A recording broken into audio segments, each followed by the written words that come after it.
परीक्षा विला के YouTube channel में आपका स्वागत है। यहाँ हम आपको ऑनलाइन क्लासेस कराएंगे, आपको पूरा कोर्स कंप्लीट कराया जाएगा और साथ ही कुछ महत्वपूर्ण एमसीक्यू क्वेश्चंस भी सॉल्व कराए जाएंगे। तो आज के हमारे वीडियो का टॉपिक है छत्तीसगढ़ के पर्वत, पहाड़ियाँ, चोटियाँ, पाट और पठार। तो सबसे पहले हम झीलों के साथ उनकी स्थिति देख लेते हैं, उसके बाद मैप में एक बार उनको क्लियर कर लेंगे। ठीक है, तो आज का हमारा पहला ज़िला है कोरिया ज़िला। कोरिया ज़िले में देवगढ़ की पहाड़ी से नेउर नदी, गोपद नदी, हसदेव नदी का उद्गम होता है। इसमें एक और महत्वपूर्ण पर्वत है जिसका नाम है कैमूर पर्वत।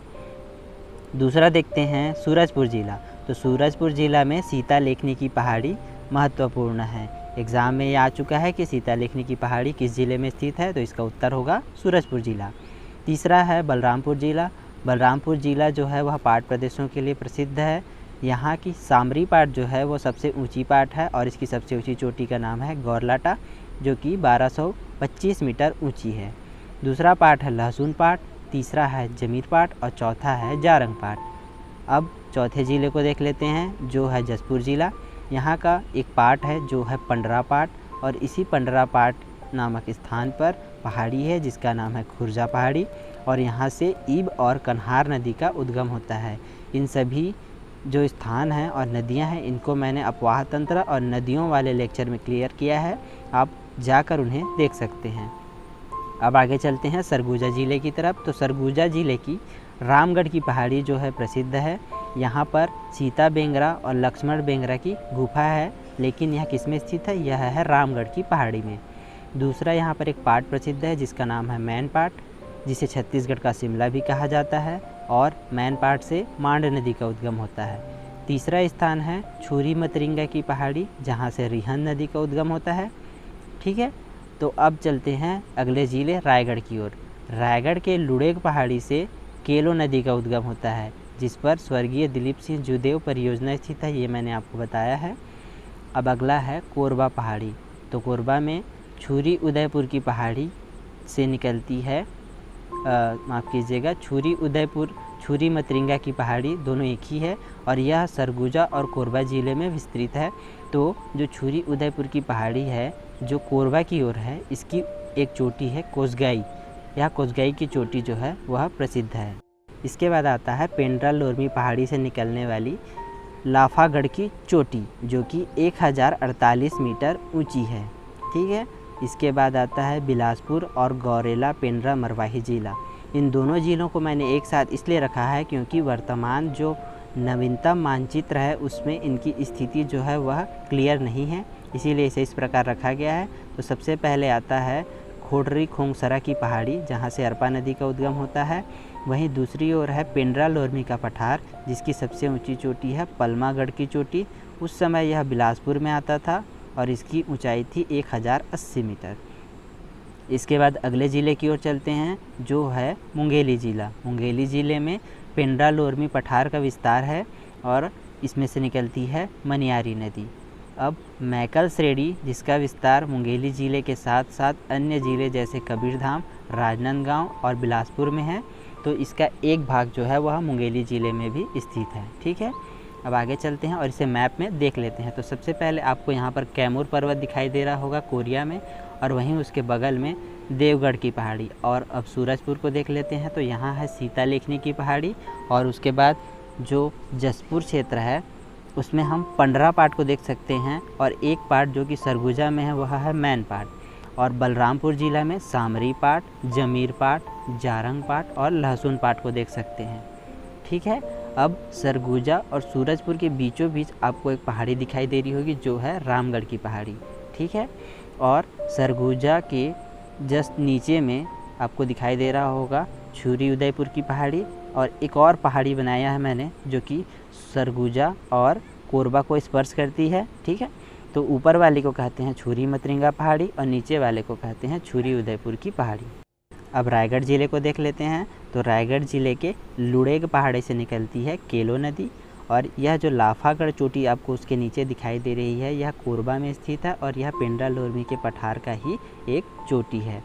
उसके बाद आता है खोडरी खोंगसरा की पहाड़ी, जो मैंने अभी तो बना दिया है गौरेला पेंड्रा मरवाही ज़िले में, पर इसकी वास्तविक स्थिति अभी निश्चित रूप से नहीं बता जा सकती है। ठीक है। उसके बाद पेंड्रा लोरमी पठार का जो विस्तार है उसे मैंने 2-3 जिलों में रखा है। तो यह गौरेला पेंड्रा मरवाही ज़िले में भी है, बिलासपुर ज़िले में है और थोड़ा कोरबा ज़िले और साथ ही मुंगेली ज़िले में है, ठीक है। और ये मैकल श्रेणी का आधा हिस्सा मैंने इसके आधे मैप में बनाया है और शेष हिस्सा जो है वह इसी तरह आगे की ओर बढ़ती है जो कि राजनांदगांव ज़िले तक जाती है, जिसे हम अगले मैप में देखेंगे। अब यहाँ पर मनियारी नदी का उद्गम आपको दिखाई दे रहा होगा जो कि पेंड्रा लोरमी के पठार मुंगेली ज़िले से होता है।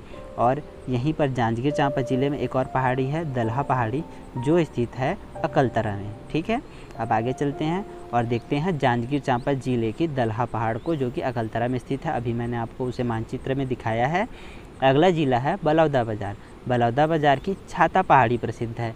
छाता पहाड़ी का संबंध जो गुरु घासीदास थे सतनाम धर्म के संस्थापक उनसे संबंधित है, ठीक है। तो यह प्रश्न आ चुका है कि छाता पहाड़ी कहाँ स्थित है, तो यह स्थित है बलौदाबाजार ज़िले में।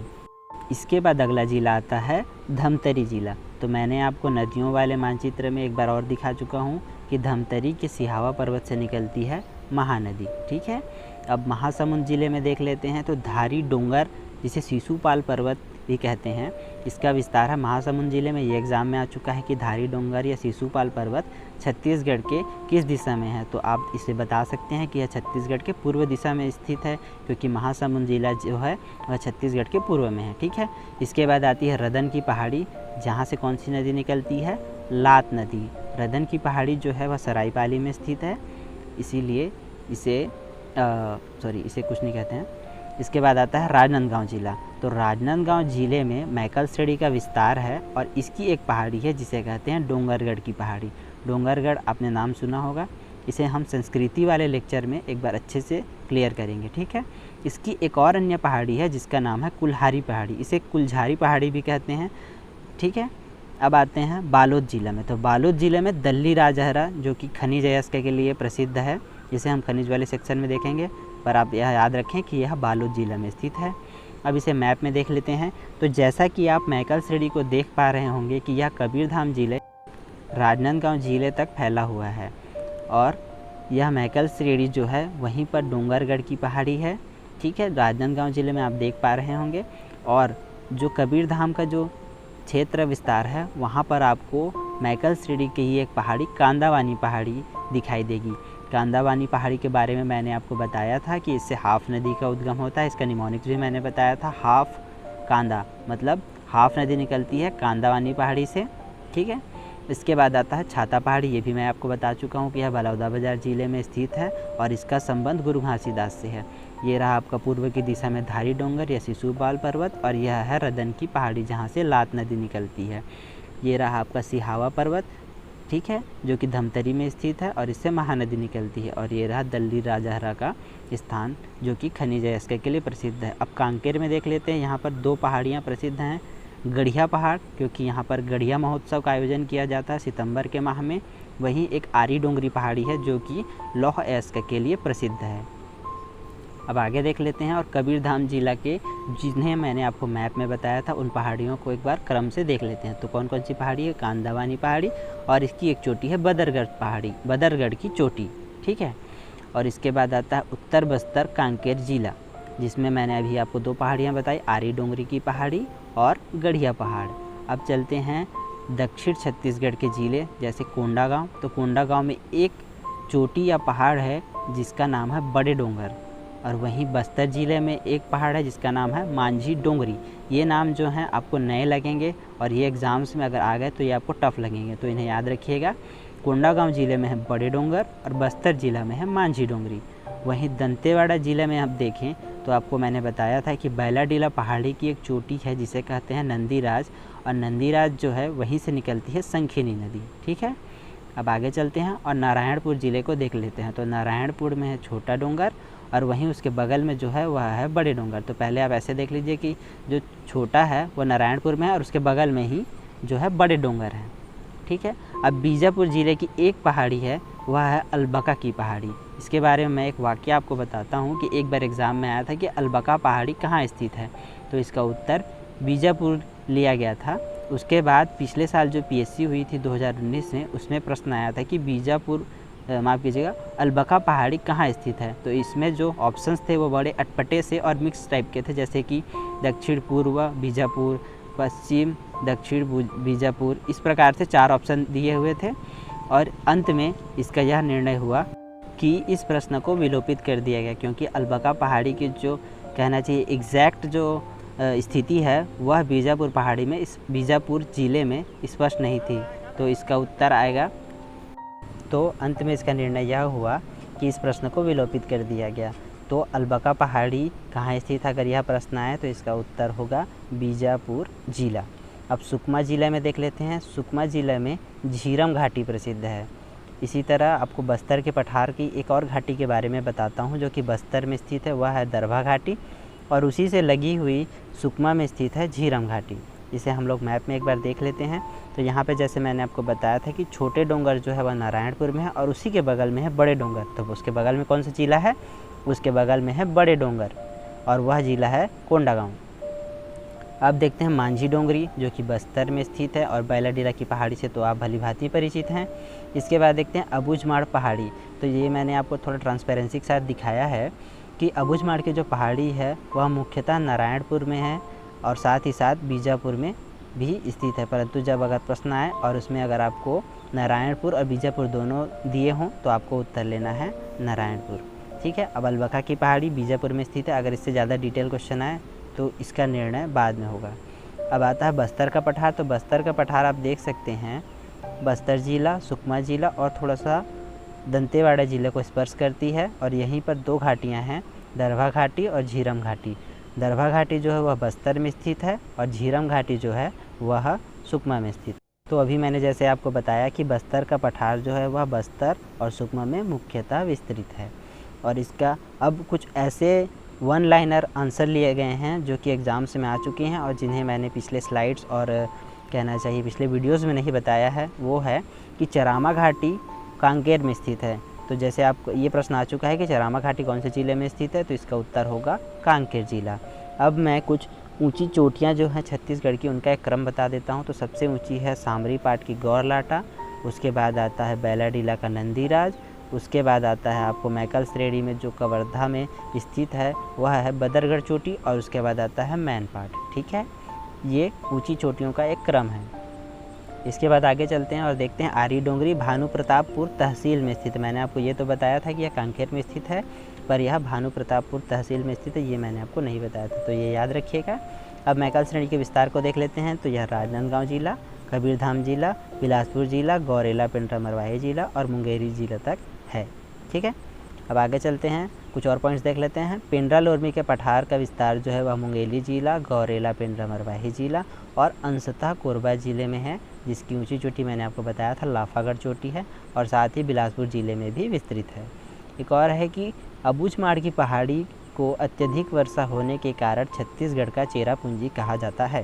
तो छत्तीसगढ़ में सबसे अधिक वर्षा कहाँ होती है, तो अबूझमाड़ क्षेत्र में होती है, और इसे छत्तीसगढ़ का चेरापूंजी कहा जाता है। ठीक है, अब अगला है मैकल श्रेणी की ढाल पश्चिम से पूर्व की ओर है। यह प्रश्न आया था कि मैकल श्रेणी की ढाल किस ओर है, तो इसका उत्तर होगा पश्चिम से पूर्व की ओर। मैंने आपको नर्मदा नदी अपवाह तंत्र में आपको बताया था कि कबीरधाम से 2 नदियाँ निकलती है, बंजर और ताड़ा, ये पश्चिम की ओर बहती हैं, परंतु यहाँ लिखा है कि मैकल श्रेणी की ढाल पश्चिम से पूर्व की ओर। यह कैसे संभव है, तो यह इस प्रकार संभव है कि मैकल श्रेणी के पश्चिम में ये नदियाँ जो है वह स्थित हैं और पूर्व की ओर इसका वास्तविक ढलान है। इसका उदाहरण है शिवनाथ नदी जो कि पूर्व की ओर बहती है। ठीक है, अब छत्तीसगढ़ के कुछ जल विभाजक पर्वत को देख लेते हैं जो 2 नदियों को विभाजित करती हैं। तो पहले आता है केशकाल पर्वत जो कि कोंडागांव में है, और यह महानदी और इंद्रावती की जो नदियां हैं उनकी जो प्रवाह है उसको अलग करती हैं। वहीं दूसरी ओर है मैकल पर्वत श्रेणी जो कि शिवनाथ नदी और वेनगंगा नदी के मध्य स्थित है और इनकी धाराओं को अलग करती हैं। तीसरा है देवगढ़ की पहाड़ी जो कि गोपद और रिहन नदी के मध्य है और इनके प्रवाह को विभाजित करती है। अब देख लेते हैं कुछ महत्वपूर्ण MCQ क्वेश्चंस। तो सबसे पहला प्रश्न है कि इंद्रावती की सबसे बड़ी सहायक नदी कौन सी है, तो यहाँ जो ऑप्शन है वह है बोर्डिग नदी, कोटरी नदी, निबरा नदी और डंकिनी नदी। तो मैंने आपको बताया था कि इसकी सबसे बड़ी सहायक नदी है कोटरी नदी जो कि परलकोट राजनांदगांव से निकलती है। दूसरा प्रश्न है डंकिनी संकिनी नदी के मध्य कौन सा मंदिर स्थित है। तो डंकिनी संकिनी के मध्य कौन सी मंदिर स्थित है, वह है दंतेश्वरी मंदिर। ठीक है, अब आगे चलते हैं। तीसरा प्रश्न, लीलागर नदी के तट पर कौन सा स्थान है। तो मैंने आपको बताया था कि मल्हार जो है वह लीलागर नदी के तट पर स्थित है और इसे पहले प्रसन्नपुर कहा जाता था, जिसे प्रसन्नमात्र नामक राजा ने बनवाया था। अगला है अमेरिका का ताला गाँव कहाँ स्थित है। यहाँ पर तालगाँव हो गया है, इसे आप ताला गाँव समझिए। तो यह कहाँ स्थित है, यह है मुंगेली जिला में।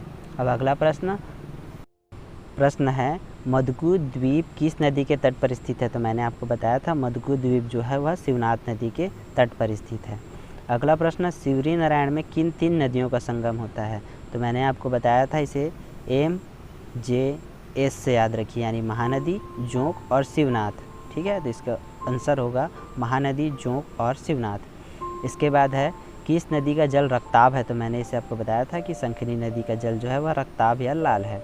किस नदी पर जल परिवहन की सुविधा उपलब्ध है। तो किस नदी पर जल परिवहन की सुविधा उपलब्ध है, वह एकमात्र नदी है जो कि सुकमा में स्थित है और वह है सबरी नदी। अब अगले चलते हैं, किस नदी के तट पर महेशपुर स्थित है। तो यह भी मैंने आपको बताया था कि रिहन नदी के तट पर स्थित है।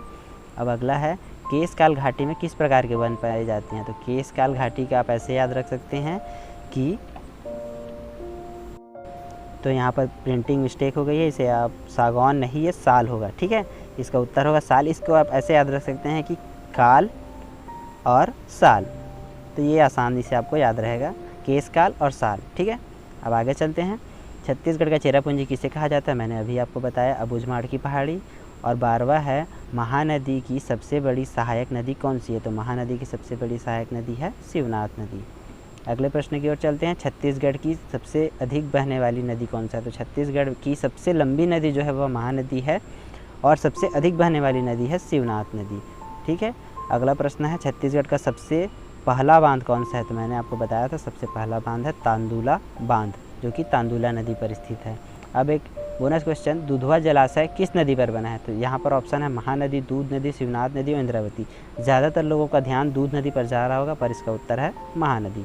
तो दुधवा जलाशय किस नदी पर स्थित है, यह स्थित है महानदी पर। इसी तरह आज का टॉपिक जो है समाप्त होता है। अगर आपको मेरी वीडियो पसंद आई तो मेरी वीडियो को लाइक कीजिए, सब्सक्राइब कीजिए, माफ़ कीजिएगा, लाइक कीजिए और शेयर कीजिए और हमारे चैनल को सब्सक्राइब कीजिए।